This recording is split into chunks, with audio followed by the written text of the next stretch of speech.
הלו, הלו, שלום. שלום, מדברת שנטל, מהמוקד של הוט, מה שלומך? בסדר. יופי. אני פונה אליך כי הוצאת היום במבצע חדש באזור מגורים שלך, ורציתי לדעת ברשותך לקוח של מי אתה היום בטלוויזיה. יס, של יס, אני מדברת, גדול, יש לך... כן. אם אני מדברת, כתוב לי... אני קרוב משפחה.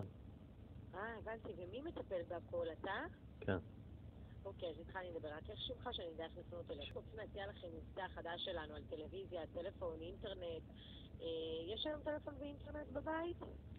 אני אגיד לך מה, לנו היה קטע מאוד מפריח איתכם, ואני לא מתכוון לחזור אליכם, ועד בערך הבן אדם, הנציג השישי, שמתקשר אליי מאז שהתנתקנו, ובכל שנייה, אני אגיד לך מה.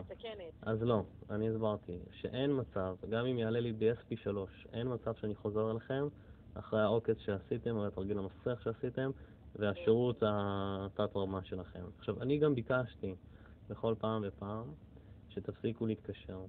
אוקיי? זה כבר עומד על גבול ההפרדה. עכשיו, יותר מזה, כל פעם אתם גם מתקשרים ומנסים למצוא את הקרובת משפחה שלי. עכשיו, אני די בטוח שמצוין לכם שם השנת לידה שלה, ואני חושב שאתם מנסים לנצל את זה.